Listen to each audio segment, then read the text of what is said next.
Welcome to today's fast track episode of The Growth Zone. My name is Christian Bartsch, and these episodes provide you with a focused, mind-feeding topic. You can use it to have some new ideas to guide you through the day. Let's get started on today's topic.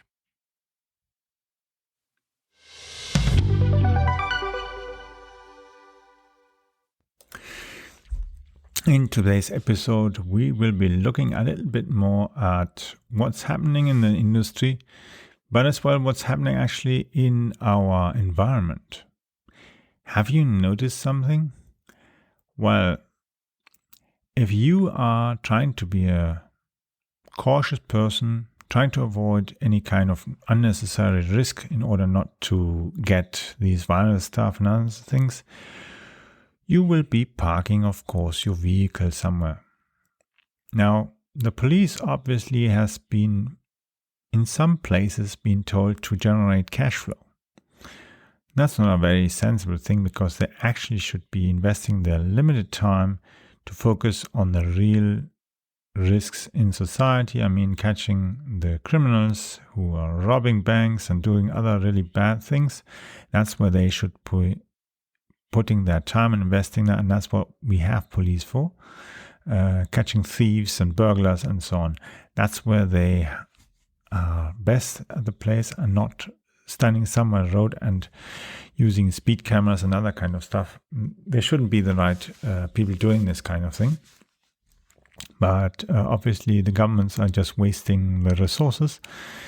And when you think of it, there are plenty of police who are being injured and other kind of things, or as well have got the virus and need to recuperate now.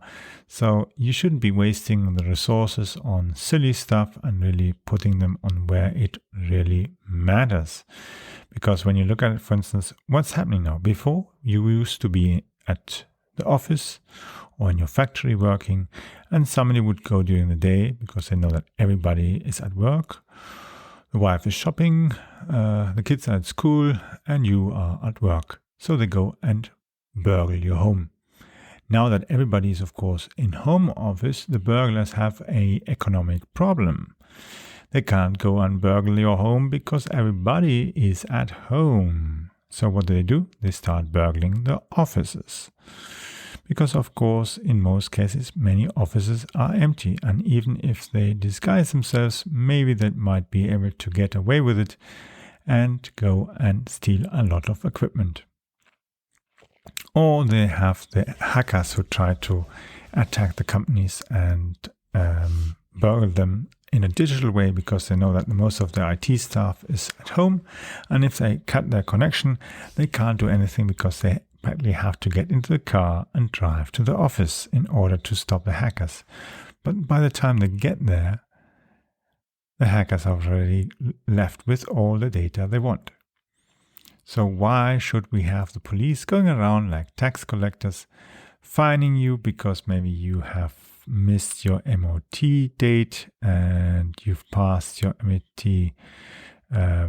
You should have done your motor vehicle testing, your annual or biannual testing of your car for road safety at a certain date, and you missed that date because you were at home during a lockdown and you're being a good citizen, staying at home, don't going around like a nutcase and trying to infect others, but you're staying at home, doing your work, seeing to your family, and reducing risk for society. And what do? They go around and fine people. They could put fines on company cars, they put fines on private cars and so on. And then because you don't go to your car, you exceed a certain date, then they send you an additional fine for not paying that fine, and so on and so on. And by the time you have then reached the maximum pain area, you're really agitated and angry because you say that can't be it. They should be going after the burglars and so on and not going around and pestering people just because they're being a decent citizen and leaving their car at home and not driving around, not infecting people, not going on holiday on these stuff. Instead, they are pestering people. And it's really annoying when you think of it that there are plenty of good policemen around in many countries who are doing a difficult and often dangerous work. They should be better paid instead of the government being better paid and eating up taxes and wasting money on stupid stuff. And that's the thing. The same with the health system. Nurses, doctors in hospitals should be paid better. They should have more staff.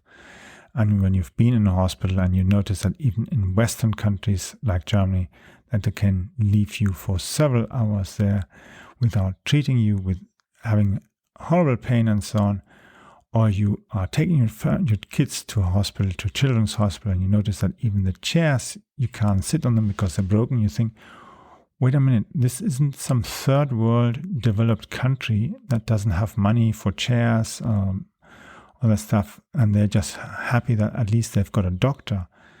This is a modern country with a lot of money, and they are down to earth. They're really running down the health system in a very bad way.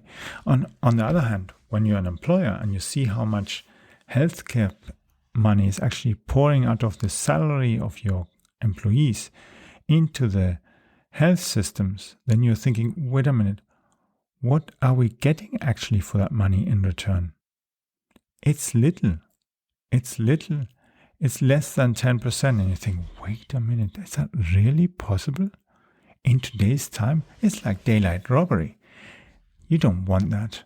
So why do we need to have tax collectors with police vehicles going around and fining people and annoying people instead of trying to everybody just stick together and try to reduce the risks of infection? Because that's what should be done. We should all be reducing the risk of infection, trying to avoid crowded environments, and so on, and trying to be sensible as much as possible. Of course, we cannot have 100% protection, and even if we do go and have vaccinations, you don't know how long the vaccination will last. Maybe the vaccination gets you other issues and so on. We don't know. We just have to wait and see how things develop, and hope that the doctors and the scientists get it right and there's as little as possible side effects for people. Because, of course, when you think of these vaccinations, they haven't been tested very much, so it's different like with other medicine and so on, where they have years and years of testing. We have maybe months, if even just maybe weeks of testing, and they hope it'll work and think, okay, looks good. Yeah, we've tested on a few people, it's okay. And then you get one person that reacts toxically to it and gets problems. So we really should be thinking, where should the focus of councils, of cities, of police, governments actually be? We should be in educating people to not drive fast, to be behaving reasonable in traffic. I mean as well by not behaving like some bully on the road. That's where a speeding camera can't find you. If you have a bully in front of you who's really behaving badly and risking people, he isn't exactly going to do that in front of a speeding camera. And that's the thing. We need to catch the bullies on the road, not the people who just by mistake drive 5 miles too fast. The thing is, we have to go and address the areas that have the most risk, where we know that accidents are happening. We have to go and put the speeding cameras in those places. We have to put the dialogue systems in those places.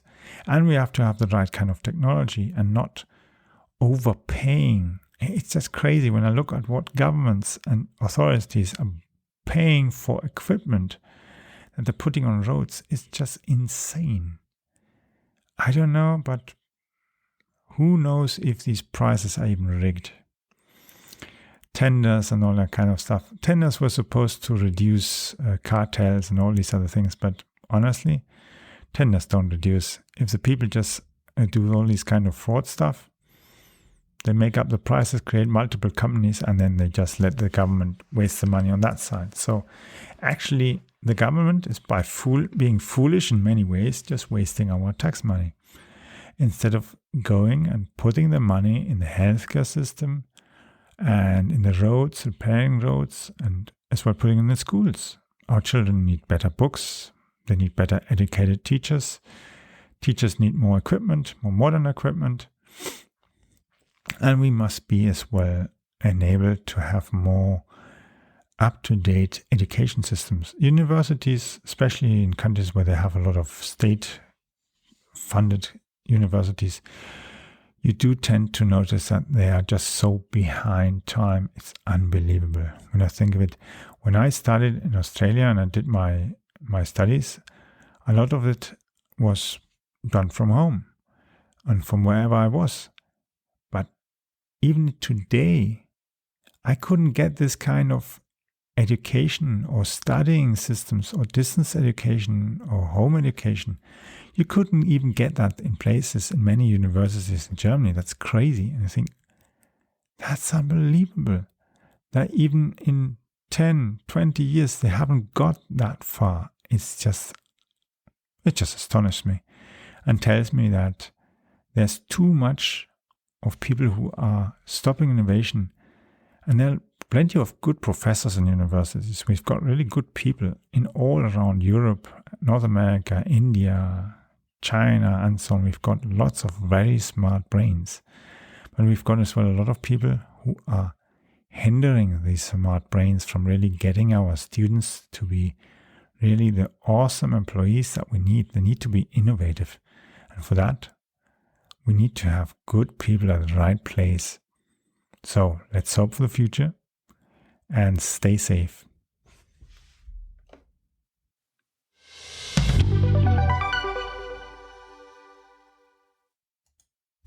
I hope you enjoyed the Fast Track edition of today.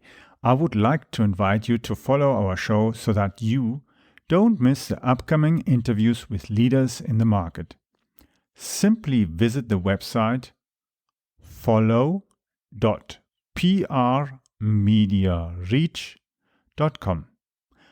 I will be adding the link also to the description of this episode so that you just need to click on that link. The link is follow.prmediareach.com. follow.prmediareach.com. You can follow me also on Twitter by using the Twitter handle CAPBarch. So it's spelled CAPBARTSCH.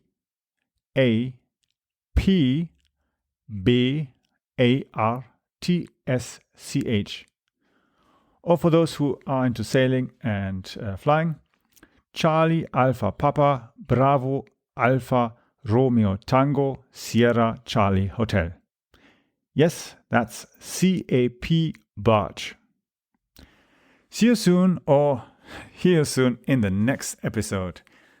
And please share as well this episode if you've enjoyed it and would like to let others have the opportunity to use it as well to get new ideas and insights.